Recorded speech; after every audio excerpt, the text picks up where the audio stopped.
Jimmy Goggles the God, H.G. Wells. "It isn't everyone who's been a god," said the sunburned man. "But it's happened to me among other things." I intimated my sense of his condescension. "It don't leave much for ambition, does it?" said the sunburned man. "I was one of those men who were saved from the Ocean Pioneer. Gummy. How time flies. It's 20 years ago. I doubt if you'll remember anything of the Ocean Pioneer." The name was familiar, and I tried to recall when and where I had read it. "The Ocean Pioneer? Something about gold dust," I said vaguely, but the precise, "That's it," he said. "In a beastly little channel she hadn't no business in dodging pirates. It was before they'd put the kibosh on that business. And there'd been volcanoes or something and all the rocks was wrong. There's places about Bisuna where you fair have to follow the rocks about to see where they're going next. Down she went in 20 fathoms before you could have dealt for whist, with £50,000 worth of gold aboard, it was said, in one form or another. Survivors? 3. I remember the case now," I said. "There was something about salvage." But at the word salvage the sunburned man exploded into language so extraordinarily horrible that I stopped aghast. He came down to more ordinary swearing, and pulled himself up abruptly. "Excuse me," he said, "but salvage." He leant over towards me. "I was in that job," he said. "Tried to make myself a rich man, and got made a god instead. I've got my feelings, it ain't all jam being a god," said the sunburned man, and for some time conversed by means of such pithy but unprogressive axioms. At last he took up his tale again. "There was me," said the sunburned man, "and a seaman named Jacobs, and always, the mate of the Ocean Pioneer. And him it was that set the whole thing going. I remember him now, when we was in the jolly boat, suggesting it all to our minds just by one sentence. He was a wonderful hand at suggesting things. There was £40,000, he said, on that ship, and it's for me to say just where she went down. It didn't need much brains to tumble to that. And he was the leader from the first to the last. He got hold of the Sanderses and their brig, they were brothers, and the brig was the Pride of Banya, and he was bought the diving dress, a second-hand one with a compressed air apparatus instead of pumping. He'd have done the diving too, if it hadn't made him sick going down. And the salvage people were mucking about with a chart he'd cooked up, as solemn as could be, at Star Race, 120 miles away. I can tell you we was a happy lot aboard that brig, jokes and drink and bright hopes all the time. It all seemed so neat and clean and straightforward, and what rough chaps call a cert.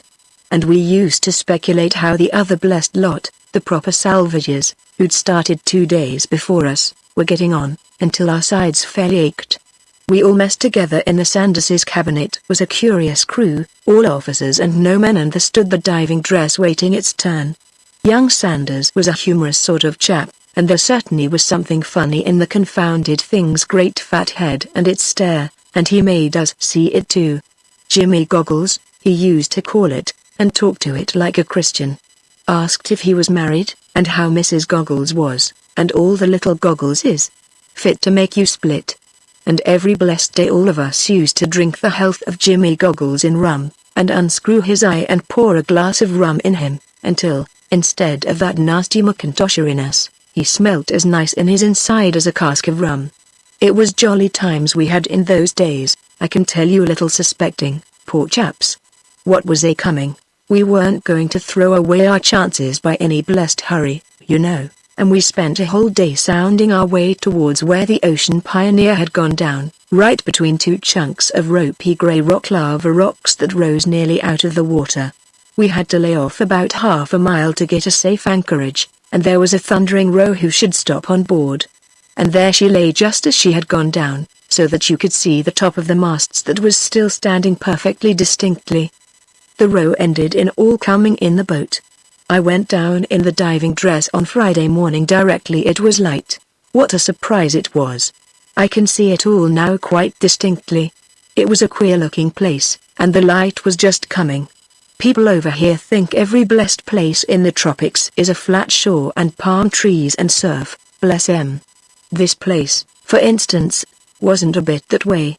Not common rocks they were, undermined by waves, but great curved banks like ironwork cinder heaps, with green slime below, and thorny shrubs and things just waving upon them here and there, and the water glassy calm and clear, and showing you a kind of dirty grey-black shine, with huge flaring red-brown weeds spreading motionless, and crawling and darting things going through it. And far away beyond the ditches and pools and the heaps was a forest on the mountain flank, growing again after the fires and cinder showers of the last eruption. And the other way forest, too, and a kind of broken amphitheater of black and rusty cinders rising out of it all, and the sea in a kind of bay in the middle. The dawn, I say, was just coming, and there wasn't much color about things, and not a human being but ourselves anywhere in sight up or down the channel. Except the Pride of Banya, lying out beyond a lump of rocks towards the line of the sea. Not a human being in sight, he repeated, and paused. I don't know where they came from, not a bit. And we were feeling so safe that we were all alone. That poor young Sanders was singing. I was in Jimmy goggles, all except the helmet. Easy, says always, there's her mast. And after I'd had just one squint over the gunwale, I caught up the bogey, and almost tipped out as old Sanders brought the boat round. When the windows were screwed and everything was all right, I shut the valve from the air belt in order to help my sinking, and jumped overboard, feet foremost, for we hadn't a ladder. I left the boat pitching, and all them staring down into water after me, as my head sank down into the weeds and blackness that lay about the mast. I suppose nobody, not the most cautious chap in the world, would have bothered about a lookout at such a desolate place. It stunk of solitude. Of course you must understand that I was a greenhorn at diving. None of us were divers. We'd had to muck about with the thing to get the way of it, and this was the first time I'd been deep. It feels damnable. Your ears hurt beastly. I don't know if you've ever hurt yourself yawning or sneezing, but it takes you like that, only 10 times worse. And a pain over the eyebrows here splitting and the feeling like influenza in the head. And it isn't all heaven in your lungs and things. And going down feels like the beginning of a lift, only it keeps on. And you can't turn your head to see what's above you, and you can't get a fair squint at what's happening to your feet without bending down something painful. And being deep, it was dark, let alone the blackness of the ashes and the mud that formed the bottom. It was like going down out of the dawn back into the night, so to speak. The mast came up like a ghost out of the black, and then a lot of fishes, and then a lot of flapping red seaweed, and then whack I came with a kind of dull bang on the deck of the Ocean Pioneer, and the fishes that had been feeding on the dead rose about me like a swarm of flies from road stuff in summertime. I turned on the compressed air again, for the suit was a bit thick and Macintoshery after all, in spite of the rum, and stood recovering myself. It struck coolish down there, and that helped take off the stuffiness a bit. When I began to feel easier, I started looking about me. It was an extraordinary sight. Even the light was extraordinary, a kind of reddy-colored twilight, on account of the streamers of seaweed that floated up on either side of the ship. And far overhead just a moony, deep green blue. The deck of the ship, except for a slight list to starboard, was level, and lay all dark and long between the weeds, clear except where the masts had snapped when she rolled, and vanishing into black night towards the forecastle. There wasn't any dead on the decks, most were in the weeds alongside, I suppose, but afterwards I found 2 skeletons lying in the passengers' cabins, where death had come to them. It was curious to stand on that deck and recognize it all, bit by bit, a place against the rail where I'd been fond of smoking by starlight, and the corner where an old chap from Sydney used to flirt with a widow we had aboard. A comfortable couple they'd been, only a month ago, and now you couldn't have got a meal for a baby crab off either of them. I've always had a bit of a philosophical turn, and I dare say I spent the best part of 5 minutes in such thoughts before I went below to find where the blessed dust was stored. It was slow work hunting, feeling it was for the most part, pitchy dark, with confusing blue gleams down the companion. And there were things moving about, a dab at my glass once, and once a pinch at my leg. Crabs, I expect. I kicked a lot of loose stuff that puzzled me, and stooped and picked up something all knobs and spikes. What do you think? Backbone. But I never had any particular feeling for bones. We had talked the affair over pretty thoroughly, and always knew just where the stuff was stowed. I founded that trip. I lifted a box 1 and an inch or more. He broke off in his story. "I've lifted it," he said, "as near as that. £40,000 worth of pure gold." "Gold!" I shouted inside my helmet as a kind of cheer, and hurt my ears. I was getting confounded stuffy and tired by this time. I must have been down 25 minutes or more, and I thought this was good enough. I went up the companion again, and as my eyes came up flush with the deck, a thundering great crab gave a kind of hysterical jump and went scuttling off sideways. Quite a start it gave me. I stood up clear on deck and shut the valve behind the helmet to let the air accumulate to carry me up again. I noticed a kind of whacking from above, as though they were hitting the water with an oar, but I didn't look up. I fancied they were signaling me to come up. And then something shot down by me, something heavy, and stood a quiver in the planks. I looked, and there was a long knife I'd seen young Sanders handling. Thinks I, he's dropped it, and I was still calling him this kind of fool and that, for it might have hurt me serious when I began to lift and drive up towards the daylight. Just about the level of the top spars of the Ocean Pioneer, whack! I came against something sinking down, and a boot knocked in front of my helmet. Then something else, struggling frightful. It was a big weight atop of me, whatever it was, and moving and twisting about. I'd have thought it a big octopus, or some such thing, if it hadn't been for the boot.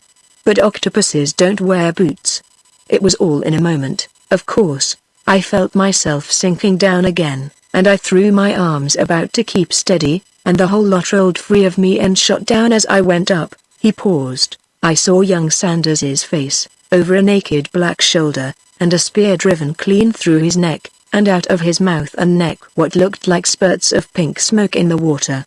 And down they went, clutching one another, and turning over, and both too far gone to leave go.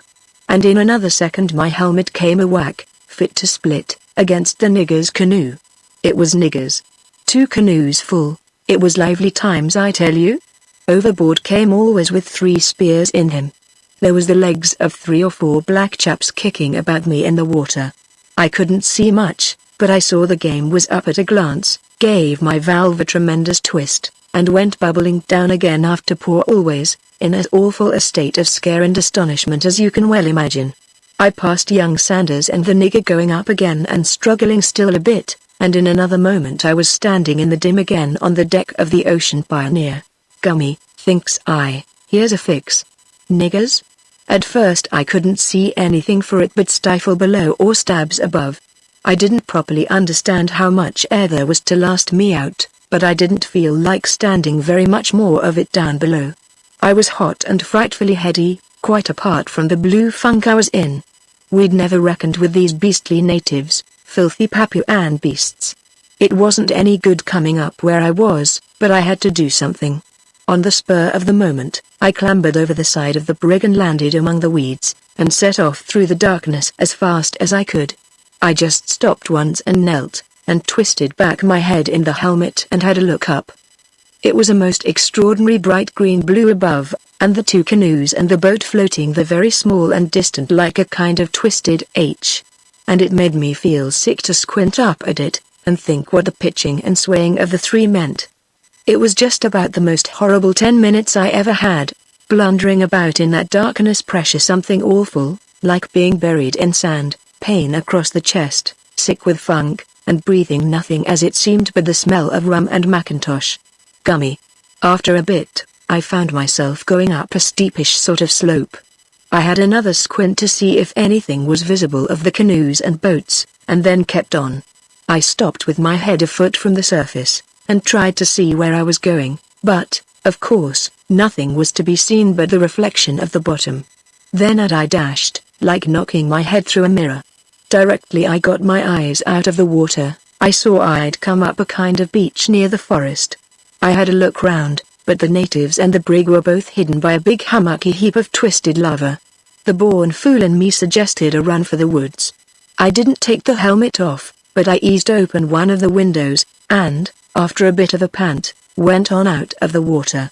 You'd hardly imagine how clean and light the air tasted, of course, with 4 inches of lead in your boot soles, and your head in a copper knob the size of a football, and been 35 minutes underwater. You don't break any records running.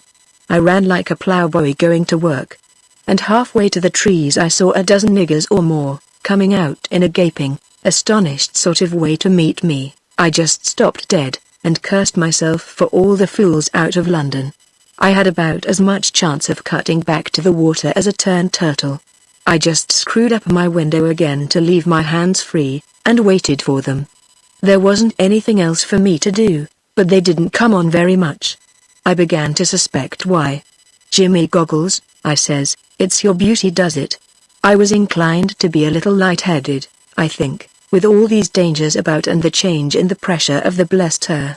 "Who are ye staring at?" I said, as if the savages could hear me. "What do ye take me for?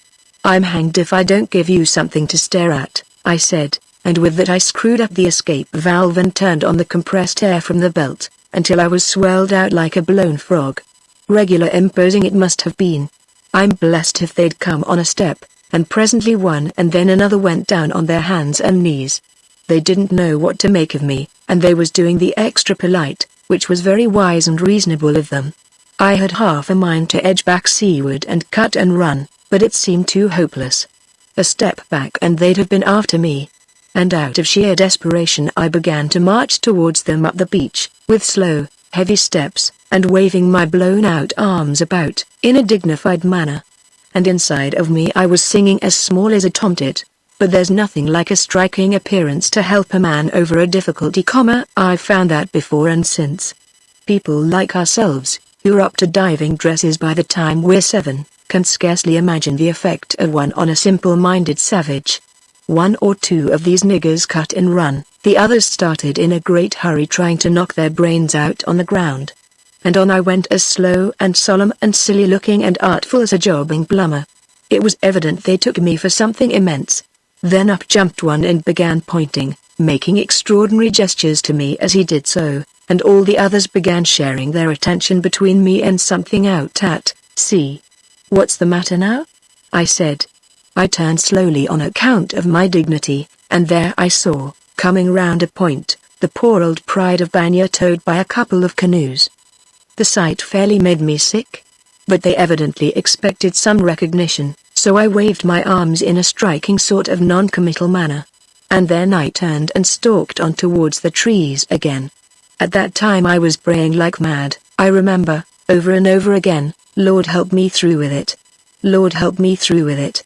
It's only fools who know nothing of danger can afford to laugh at praying.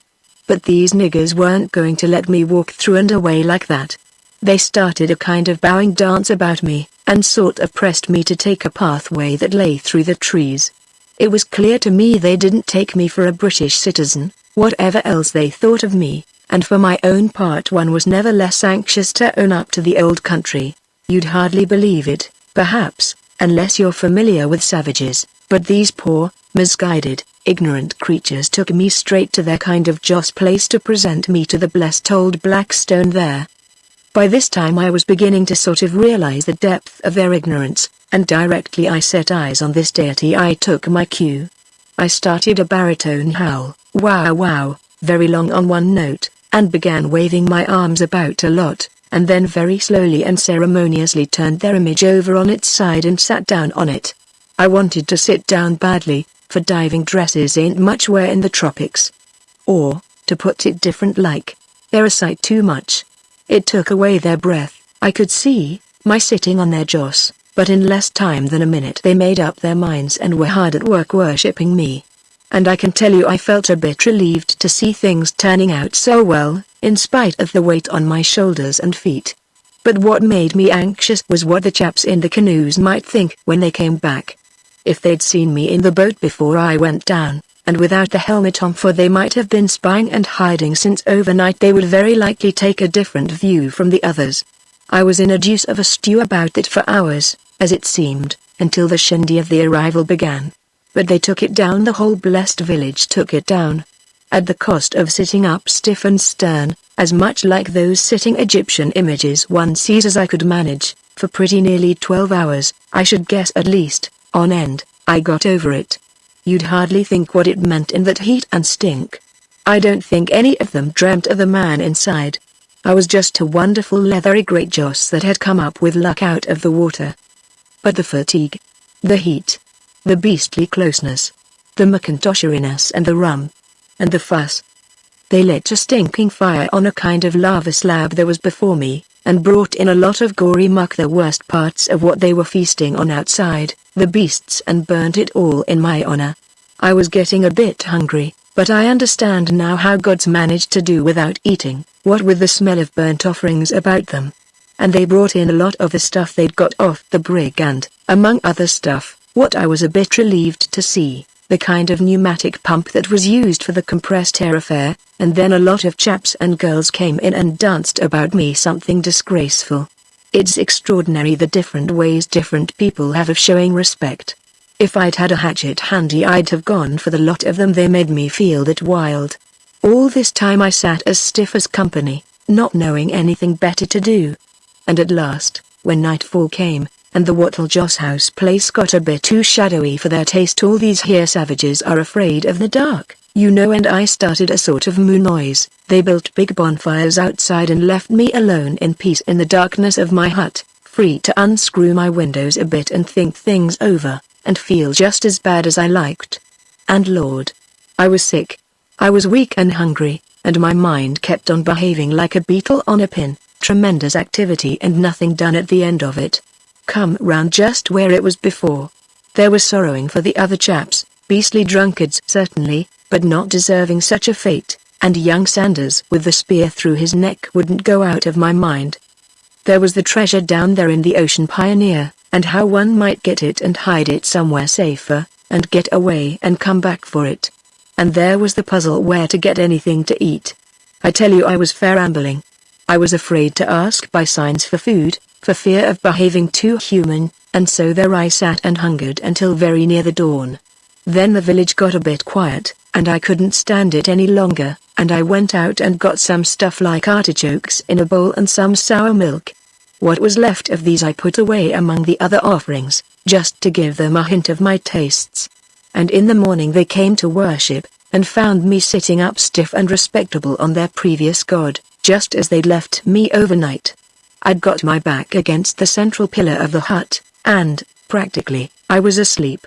And that's how I became a god among the heathen. False god, no doubt, and blasphemous, but one can't always pick and choose.